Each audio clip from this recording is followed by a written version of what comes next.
façon, les sacrifices de souveraineté auxquels appelait le 30 novembre dernier le président du Conseil de l'Europe et vers lesquels Nicolas Sarkozy souhaite nous conduire, je le cite, à marche forcée, c'était dans sa conférence de presse, M. Leonetti, du 5 décembre 2011, sont inadmissibles. Mais oui, parce que vous savez, il faut toujours écouter l'adversaire pour le critiquer à bon escient. Vous devriez faire la même chose. Vous le faites, mais lui ne le fait pas parce qu'il est autiste.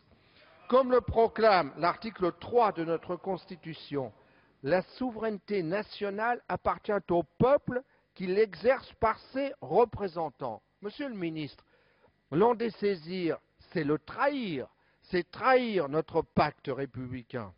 Mes chers collègues, comme le disent nos camarades grecs, nous ne prospérerons pas au milieu des ruines des sociétés européennes.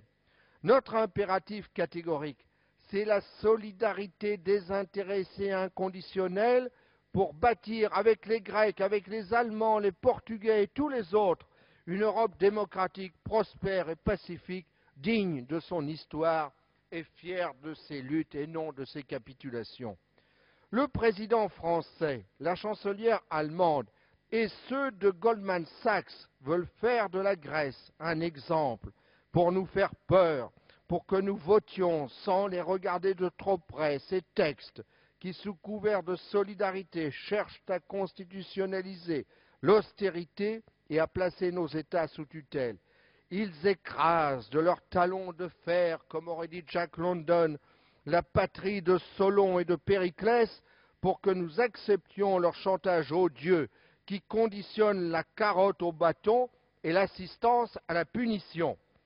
Monsieur le ministre, ce mécanisme européen de stabilité que, par abus de langage, vous appelez mécanisme européen de solidarité, n'est rien moins qu'une attaque contre la démocratie, une remise en cause de notre Constitution et plus largement une remise en cause de la souveraineté des peuples d'Europe et de la nôtre en particulier.